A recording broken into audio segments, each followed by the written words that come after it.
Children are like adults. They have role models. They have people that they look up to. Jackie Robinson and Roy Campanella. When they were coming in the late 40s, I and all of my buddies, we wanted to be like them. And if you don't know of anyone who's in business, then that's not something that the youngsters are going to aspire to. I think entrepreneurism is really the key that drives America. My father was the epitome of being able to recognize an opportunity, find the resources to take advantage of that opportunity and add value in that equation.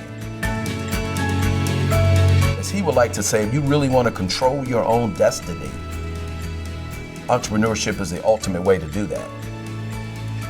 He wasn't a guy who just dad loaned him a few $1 million to get started.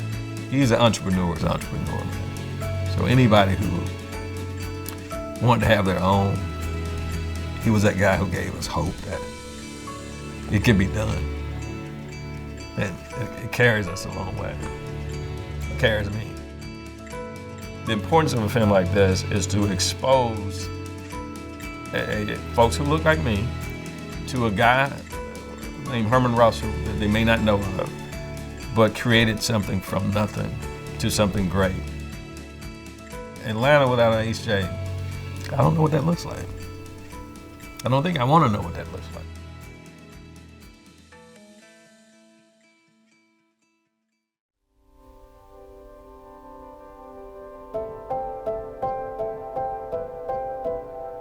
Herman and I were born within a month of each other and within 3 miles of each other. I was born on the north side of town, he was born on the south side of town. But the two worlds could not have been more different. Everything in the world I was born into was designed to make sure I succeeded. Everything in the world he was born into was designed to be sure he did not succeed. And Herman, in his lifetime, overcame all of that. He was poor. I remember him saying that when he was growing up, they couldn't afford to buy cow's milk. They would buy evaporated milk and water it down. I know the condition my parent was in. I know we were so poor that I didn't have a decent pair of shoes to wear. I remember when it rained, my shoe would get filled up with water. He was born at a time when the state law was segregation. The customs in business, customs socially, were all designed to put him down. And in addition to that, Herman was born with a speech defect and he was dyslexic. His family grew up with not much, but they had family. Summerhill was a great community. The people knew each other and people respected each other.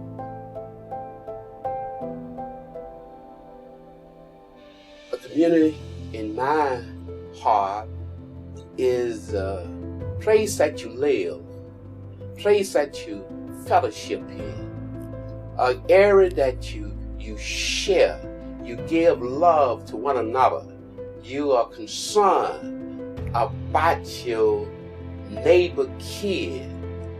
It's a place where people have dialogue. His mother taught him compassion and was a woman of great faith and very committed to the church and would work every day. She was a laundress and she would go and wash people's clothes and then walk home and, take care of the family and cook the meals and do all the things that she would do as a wife. He had school teachers who were highly skilled people. They were segregated schools. The most qualified job you could get was a school teacher's job. And they taught personal pride. And they taught that we were bigger than our circumstances. He was very entrepreneurial, ambitious at his early age. There was an inner will, and he says, I can do this. I can control my destiny. There was something different about him that was more powerful and more positive. That's what I think. I think it was the training and the love. He was surrounded by love, and you can do this. As a young boy, he saw that his community didn't have a shoe shine stand, and he recognized that that was a need that was in the area, and he saw an opportunity also to retail, sell candy, sell shoelaces, and just provide a need to the community.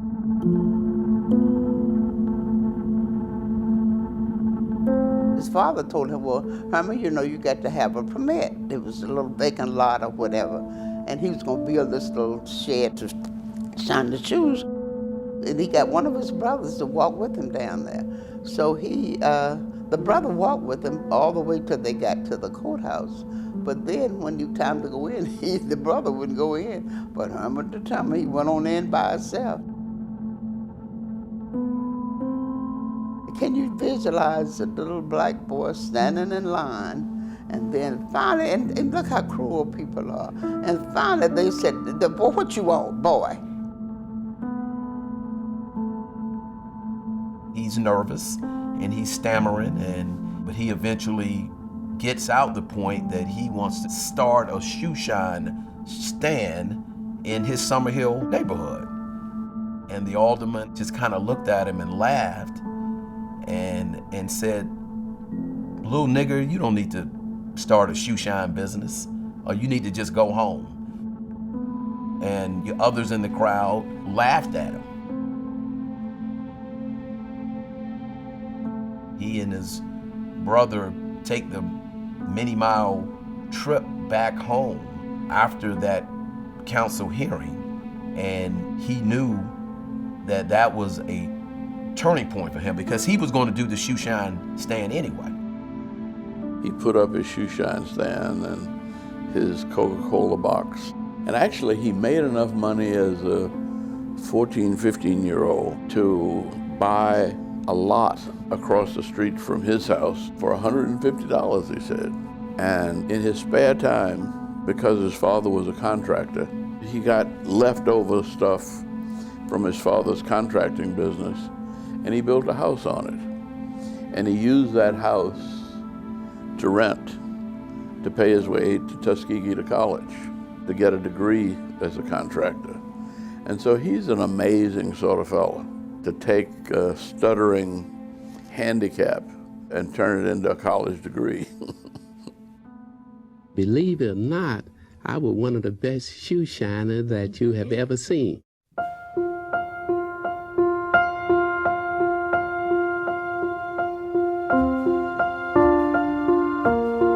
Back in the 40s, there were only two high schools in Atlanta for African Americans. One was Booker T. Washington High, and the other one was David T. Howard High. The first high school was Booker T. Washington on the west side, where all black people went, including Martin Luther King Jr. The second high school for blacks in Atlanta is called David T. Howard. Washington High, we went one semester, and then we went on, came back and finished Howard. We got a football team. I was in the 8th grade when I met Herman. He played football. Herman was an end, and I would go back and watch him play and practice. He has a trophy where it says most valuable player, and he said it was a city-wide award that he won as the most valuable black player in the city's school system. Sometimes he would embellish a little bit about his athletic prowess, but I'm assuming all of that was fact. Well, he did what he was supposed to do. He was an end, so he called passes at the end. He was good, but he wasn't outstanding. Herman was the campaign manager for Ralph Smith, who ran for the the presidency of the student body. And Herman, as the campaign manager for his candidates, had to introduce him. And so I instantly had great admiration for him to have no issues with speaking given his speech impediment. And I've never forgotten that. And he had it all of his life. It never stopped him from being an advocate. It never stopped him from expressing himself. And it said something about his confidence in what he needed to say. It was just terrific. There was such a close relationship between him and his father. He worked all through high school, working with his dad. I have to give a lot of credit to my father because he believed in real estate, owning your own home, a piece of land he said probably never wash away. His father did not have a formal education, but had more sense than anyone he knew. His father had an unbelievable influence on his work ethic. He always described him as being a master plasterer, meaning that he was one of the best in the city at what he did and would be hired by many all over the city. His father did the Fox Theater, places like that, and historical homes. My grandfather overcame a lot of obstacles, because you think about it, he was doing this work in the 20s. I mean, they were lynching black people there. He had to be very subservient. My father I never heard a white person call him Mr. Russell. Always would borrow a preacher. I was determined to improve their life and my life. And in many times I said, hell with segregation. I'm gonna be what I want to be. He became a master plasterer at the age of 14 years old. And when he went to Tuskegee, he continued to do work in Tuskegee. And his brother, Rogers Russell Jr., and others would come up to do projects until the sheriff in Tuskegee, told the boys they needed to get back to Atlanta and stop getting this business from the local boys, because at some point they were doing enough business that they hit the radar. The word got around that this young black fella was doing business in Tuskegee, and he eventually he got the message from the sheriff that I want your crew out of town by sundown. Herman graduated, came back, and was plastering with his father the next day. I would see him sometimes at the end of the day. He didn't have on a shirt and tie like most of us. He had on plastering clothes, and he was all spotted up and sweaty and everything. But that was his job, and he understood it. Now, when you saw him at a party on Friday night, he was all sharp and all dressed up. But Herman, unlike a lot of people, understood his work and what he had to do. And if plastering meant wearing overalls every day, he did that. He was a hard worker, just work. I just thought he was a fine young man, and I said, whoever gonna get him, gonna get somebody. I saw Herman, I said, now wait a minute now. He was in love with another girl named Evelyn Wise, so the family loved Evelyn Wise. I said, well, that won't last long, because he got to marry a girl from my hometown. He got to meet Otelia. Both my husband and Herman were native Atlantans, which you don't find around too much these days. Otelia had come from a farming community. Union Point is about halfway between here and Augusta. Otia was a very thoughtful person, very giving person, but very tough. I mean, she would stand her ground. That was with Herman and with others. She was quite a character, but a lovely character. She was probably the only one that challenged my dad. Like if he said, "You're gonna have to go get the cows," she'd say something back to him, "I'm too old to go down in the pasture. I should be dating now." Finally got him and Tia to meet over to our house. And I want you to know in no time, Evan Wild wasn't even in the picture.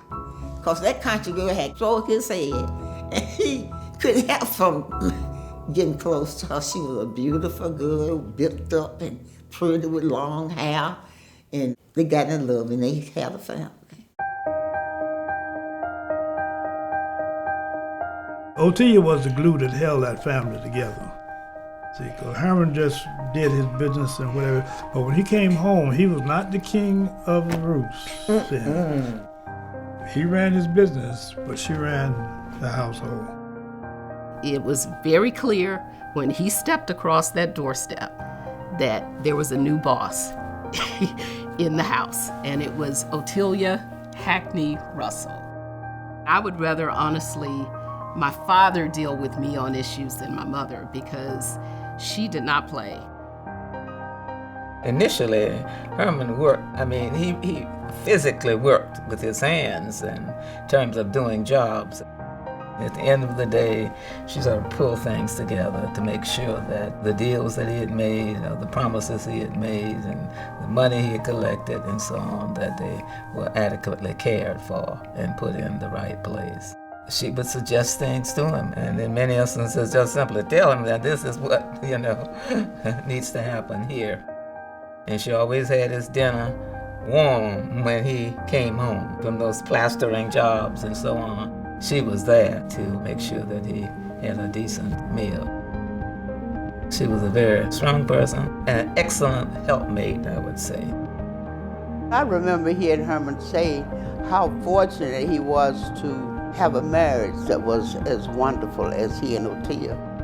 Determination, persistence, durability, faith, love, caring, consideration.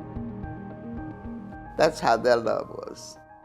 It was broad and endless.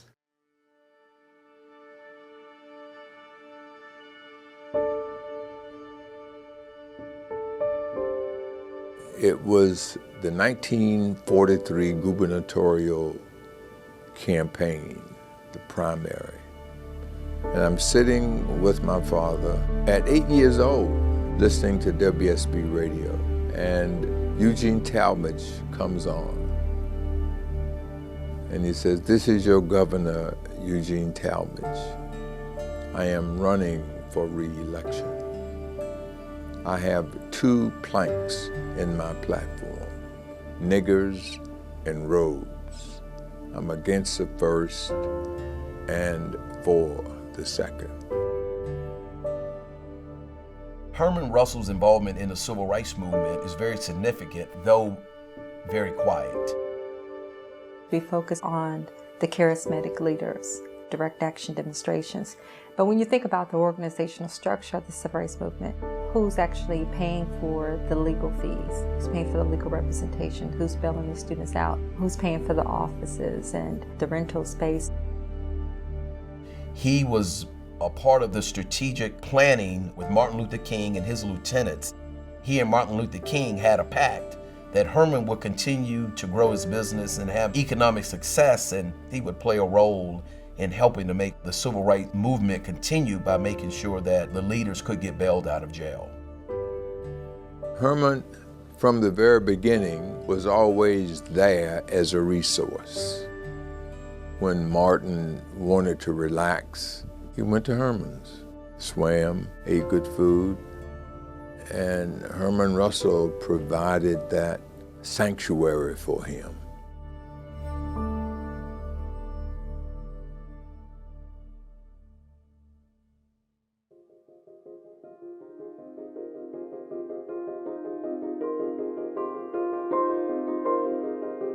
The uplifting and the improvement in the quality of life of black people in Atlanta or any place else is inextricably intertwined with the economy there.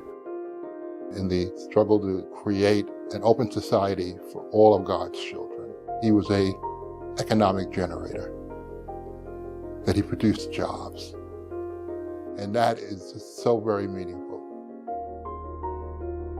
Herman started expanding his plastering operation into commercial plastering operation from residential, and then also fireproofing, when fireproofing became an important issue for fire marshals and for governmental regulations. He made his first million in Jim Crow period. What Herman brought to his business was excellence, satisfaction, understanding the customer needs. And he met the needs, and the needs were more important than whether Herman was black or white. He was smart, he was strategic. He understood that there is no substitute for excellence. And even the meanest segregationist wants his elevator to work.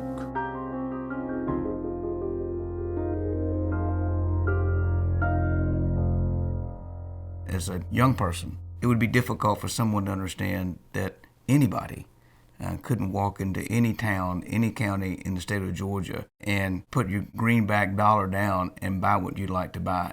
The discrimination that took place, it had to hurt Herman a lot, but being Herman, he found a solution.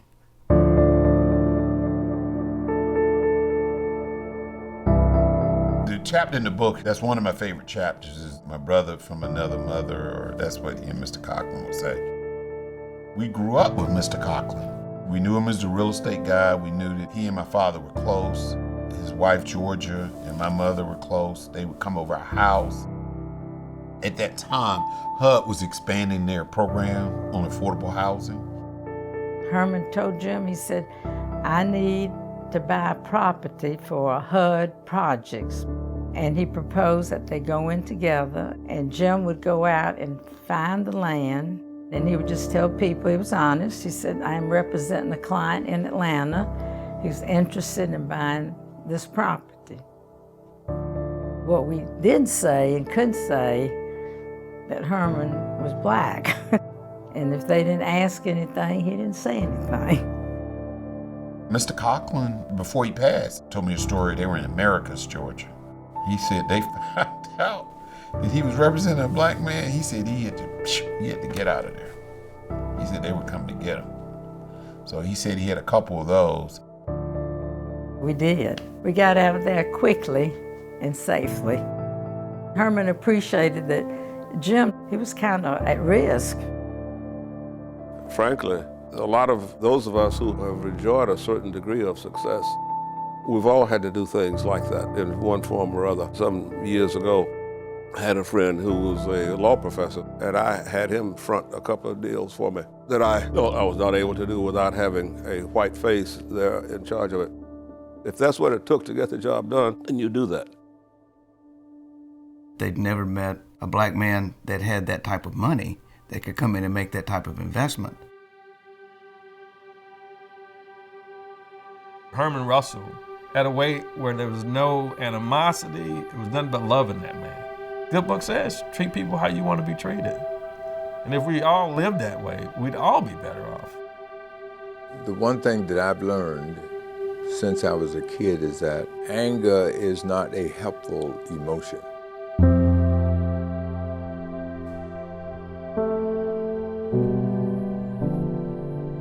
You can't think clearly. You can't think thoughtfully. You can't think in a planned way if you are clouded with anger.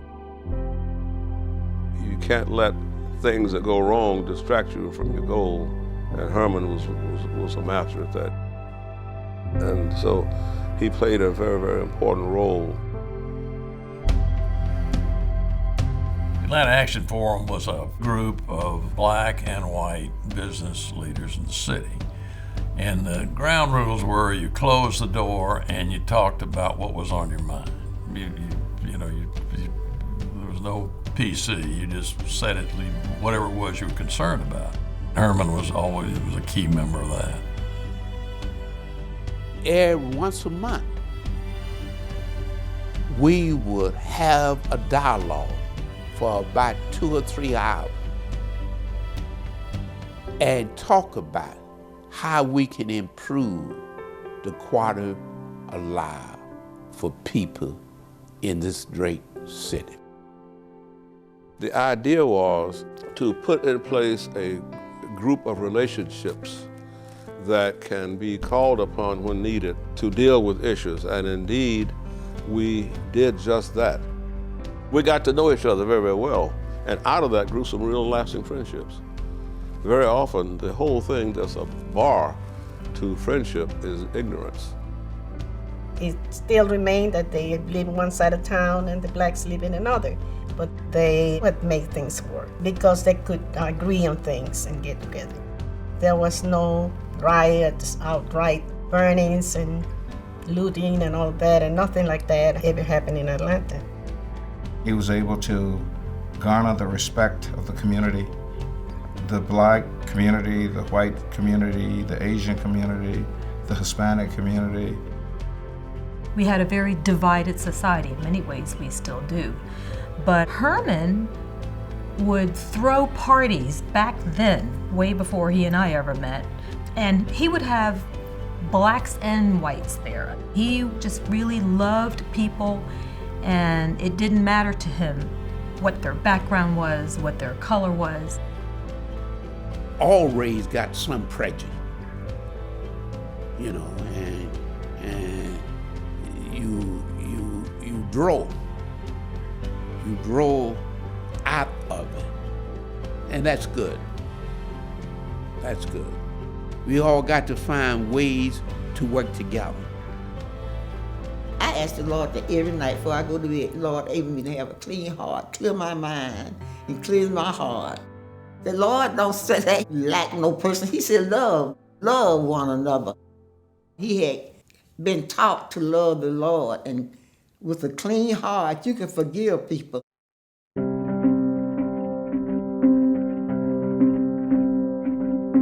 Atlanta was a special place, even when Herman Russell was born.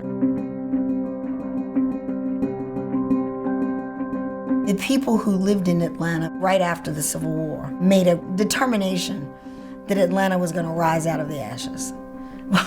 Who does that? All the other southern cities were old, traditional, been there forever cities, and Atlanta was a hustler's town. There was a sense from its early years that Atlanta was going to be a place that was different from much of the South in terms of commerce and business. Yes, we're a town in segregated South, but we can be different. This is our home. We're going to make it work. In 1962, we elected Ivan Allen Jr., who understood it from a business point, and he understood it from an equality point, and he made the difference. He came to Washington to testify for the Civil Rights Act, and he was a real agent of change. That is one of the untold stories of the Civil Rights Movement. The role white people, conservatives, some, moderates, and liberals, played in inching the movement along.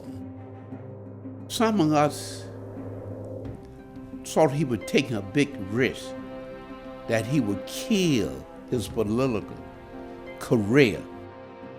It turned out, because he took that position, what we were worried about, that would be the other way around. It was sure that that was the right thing for him to do, and he ended up being one of my heroes.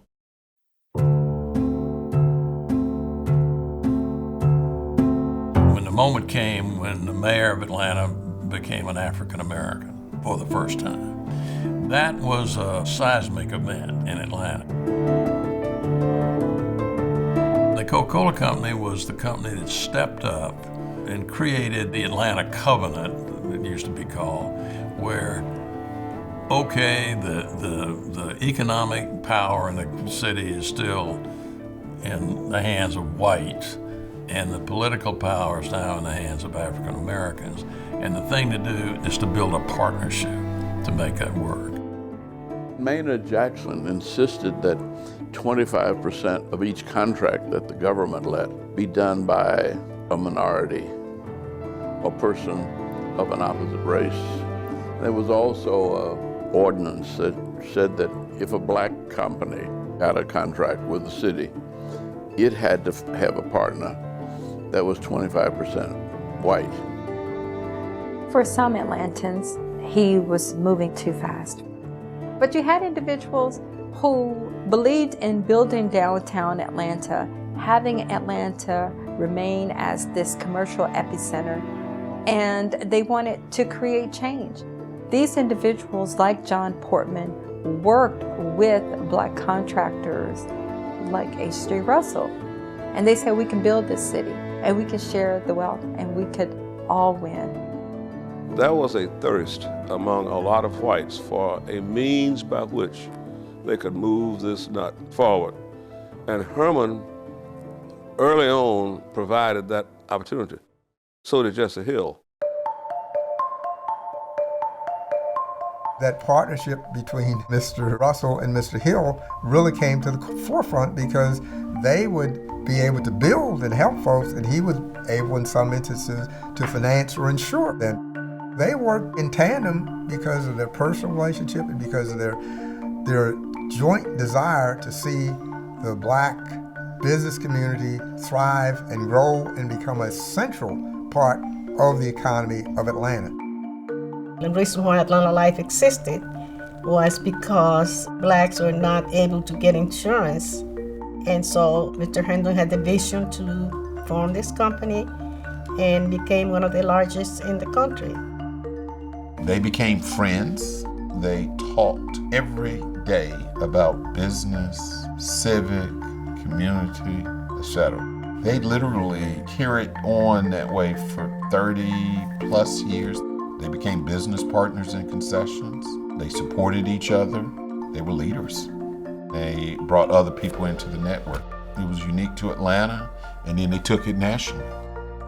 They were very close, like brothers. Hill almost daily went to Herman's office. Atlanta was growing. You were going to have the airport expanded, and the budget was going to be at least $500 million. That was a lot of money back in the 1970s. Mr. Russell's company was sitting right there at the position to take advantage of all that. And if it hadn't been for his company doing that, other companies, in my opinion, would not have had the opportunity.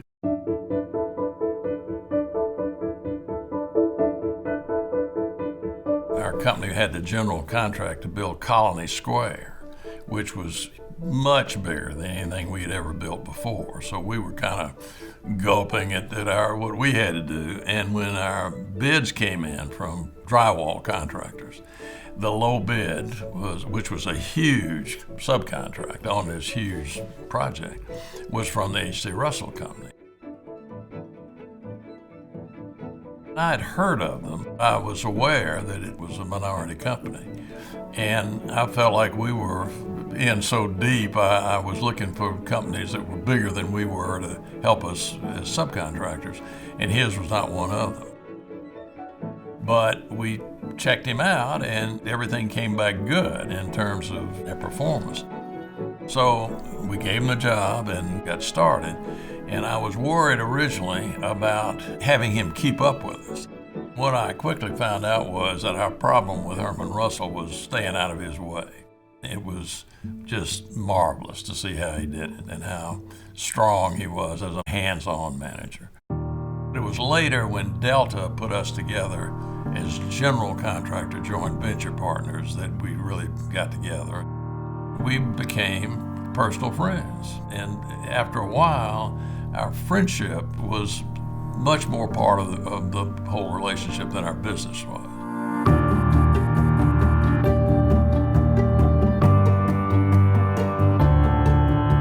My father would take time. Whenever he would meet somebody, it was a genuine relationship. People tell me that he could walk in a room and he just had so much charisma. I mean, he was like breaking barriers.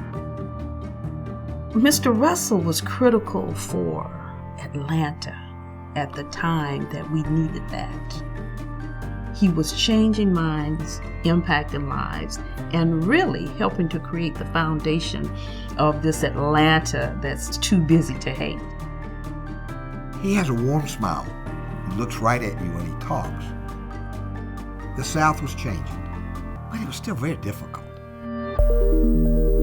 Herman taught me a lot about what life was really like, because I grew up in a household with a father that had grown up in South Georgia and was a segregationist and all of that. And I just didn't have any experience with anybody like Herman. The fact that he was able then to go from being a joint venture partner to being the prime contractor for businesses also helped others, because you were diversifying the black economy in the sense that people could get into various types of businesses. Think of it, he's been on the lowest rung you can think of being a shoe shine guy to, being on some of the most powerful boards in town. What Herman was so unique in was how he was okay no matter what the circumstances were. Herman was a success in business before affirmative action became the way business was done in Atlanta and in the rest of the country. He would have been a success in any kind of environment just because he wouldn't not be a success. When I go out to look for an individual to bring on board, I always look for someone 10 times sharper than I am.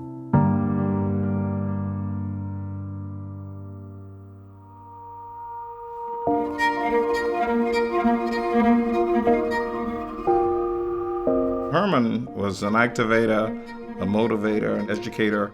He was famous for unlocking the unusual potential in people. I am a living example of a graduate from the Herman Russell University. There are a number of individuals in this city and around the country who can be considered a part of the H.J. Russell University. Because a number of people worked there, or got their start there, or watched him, started there and left, went and did their own, and purposed to try to model themselves after what he did. I was a little black boy from the Bronx. I didn't have anybody in my family that was an entrepreneur. And the idea that somebody believed me enough to give me a 20% interest in a company was amazing. It changed my life. Mr. Russell gave me the freedom, the carte blanche to just get done what I need to get done. And I did. I went out, I brought the first computer into H.J. Russell. And it was lots of fun. He had a great saying was, squeeze all that juice out that orange, Dave. He shared a lot with me. He always took time for me. He didn't want you to ask for help. He wanted to see you put the work in, put the effort in, and then he would help you in a heartbeat. If he came into the room and spoke with you, he'd speak with you as if you were the only one in the room. H.J. was very kind, but he also had an ability to exercise tough love, which is something that I'm not as good at. Herman had a guy who worked for him who was very good, but when he got paid on Friday, he wouldn't go straight home. He would go hang out and drink and be merry. So on Friday, instead of paying him, Herman would take the paycheck and give it to his wife. Personally. I was working for either Andy or Maynard, and I got a call in my office. And there had been a problem related to the water system around one of the Russell properties. And I told him I'd get back to him. He said, now Shirley, understand that when you commit to me that you're gonna get back to me, I'm counting on that. I don't wanna have to come down there and see you in person. He really mentored me, kind of on-the-job training on how to work with corporate leadership in Atlanta. And that served me very well, 15 or 20 years later when I was mayor of Atlanta.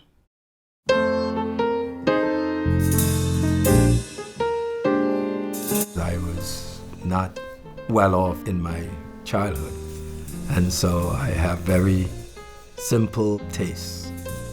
And I bought a car for $250, the 1967 Dodge Dart. The driver's door wouldn't work, so I always came in on the passenger side. There was no air conditioning. We walked outside and he looked at the car and he said, "That's your car?" And he walked over, looked at it, and he looked at me and he said, "Boy, I think you and I are gonna get on just fine." After Cotty, I bought a pickup truck for about $125. We used to go to party and cocktail party in that old pickup truck. And I used to have to park a couple block away from the house that we was gonna go to for the party. And that was very embarrassing to my wife to get out of this old ragged pickup truck in her cocktail dress. We would say that Herman would hold on to the dollar till the eagle would grin. He'd hold it so tight. We were sitting in a board meeting one day, and we were talking about something. He said, somehow we said we bet something, you know. So he pulled $100 out and threw it on the table. That's one of the few times in my life I had a $100 bill in my pocket. So I took mine, I said, "You ain't the only one got a $100 bill now." Well, he went to his other pocket, and he pulled out a wire. I said, "Okay, Mr. Russell, you win. I ain't got that pocket." Herman was never broke. He always had some money he had earned, and so he earned every single break that he got. It was because of his lifestyle. Live lightly, but work hard. That's what Herman did for me. He always lived below his means, but he worked extremely hard, and he didn't take excuses. We went to an event in South Atlanta, and he saw a penny on the floor. And he went and bent over, picked up the penny, looked at me, and said, "Noel, see how God has blessed me today." Amazing man. He could take a penny and turn it into $100. I mean, he was that guy. He was just that guy. I was privileged to sponsor Herman as the first African-American member of the Capital City Club. He said, "Well, I don't need to be a member of the Capital City, but I understand we're making history here, and I'll be glad to do it." I picked up the phone one day, a couple of months later, and Herman said, "Who is going to pay this blankety-blank initiation fee?"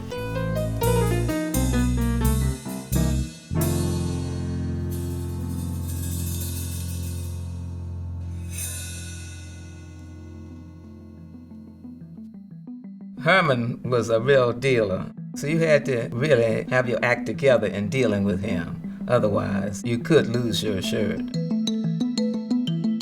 I saw the Ray Charles movie, Ray said we call it country dumb. He had a way kind of doing that country dumb thing, but at the end of the day, I tell people you'd walk out of the room and your pants be missing. About a half a dozen polished Wall Street types came in to talk about this deal that they thought could be done. And they had slide presentations. It was really elaborate and sophisticated, and they were throwing around a lot of language. Herman didn't say anything, but he kept looking over at me, and once in a while he'll knock me on the hand to get my attention and so on. And when we were finished, he said, "So let me see if I get this right. What you really mean is, you want me to use my political influence to get such and such, and you're looking for me to invest my money to do such and such. What do I get out of it?" And the guys sort of looked at each other, and HJ cut right down to it. He said, "I can't use my relationship just to make some money for you. And based on what I'm looking at here, there's no economics in it for me, and I'm not sure this really works." He was very nice. He shook everybody's hand. He laughed. He patted him on the back and said, "All right, let me think about it, and I'll call you back." And that happened many times. underestimate Herman at your own peril. They assumed something just from what they perceived him to be, and H.J. was as sharp as anybody. I don't let anything get in my way. I believe in myself. I know God was at his best when he gave me life. And if anybody get in my way, they have a problem.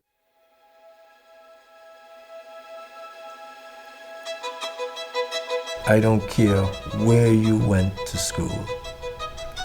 You can go to whatever university you think is great and wonderful and special. You couldn't learn what H.J. had in those classrooms. He could see in a business what it would look like down the road.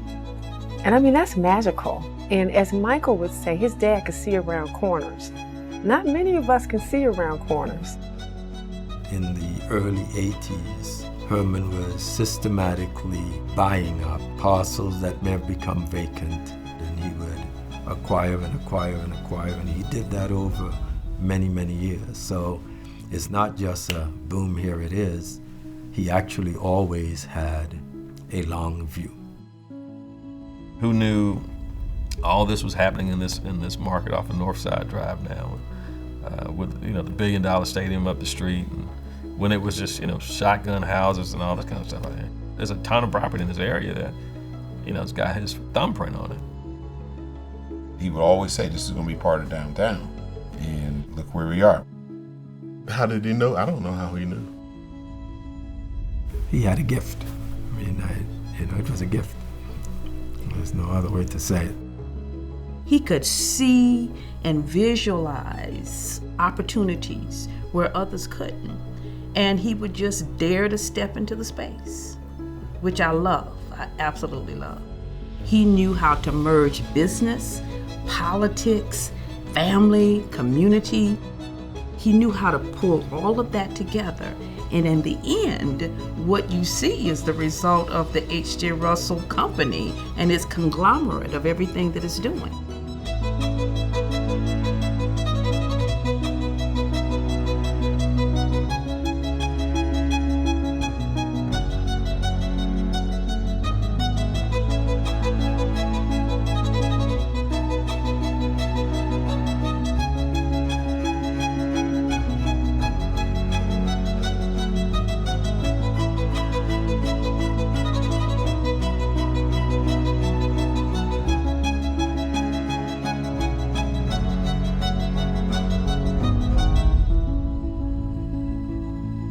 I think the most fascinating thing that you can do in life to build a building and realize that building will be there for the next 100 to 200 years.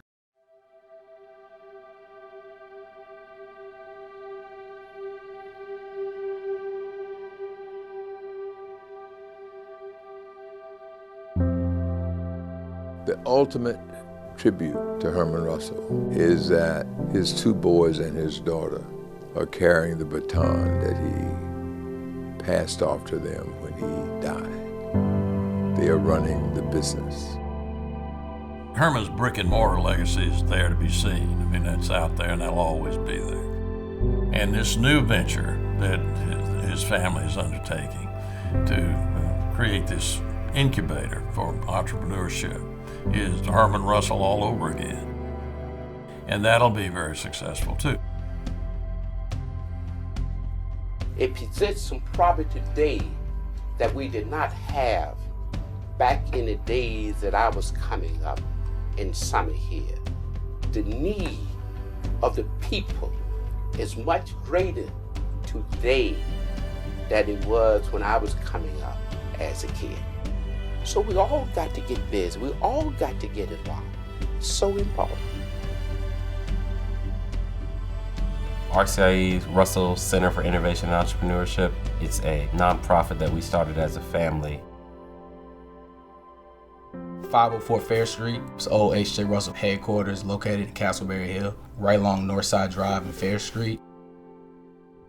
We want to turn that building into somewhere where entrepreneurs of the future can come in and be trained on how business works and how to make their dreams a reality. It's hard when you've never seen it happen to believe that it's possible. My granddad showed me all that's possible, from a little boy that grew up in Summer Hill with a speech impediment to see things in life that most people never see. We want to connect with individuals, connect the bridge of accessibility and exposure to these neighborhoods that are underserved. As talented and as dedicated and as hardworking that he was, there were still some people along the way that had to help him to get to where he was. He wanted to pass that on. Herman never stopped growing. He was learning new things and teaching new things until his last days. Herman says in his book, if a door is not open, you can go around to the back door. And if that door is not open, there's always a window. And if the windows were closed, well, there was a chimney.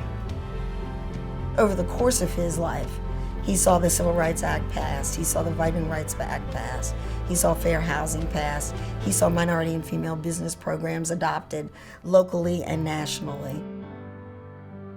He saw a real open door, and Herman was someone who understood the value of walking through an open door, even if it was just cracked. Atlanta grew with Herman, and Herman grew with Atlanta.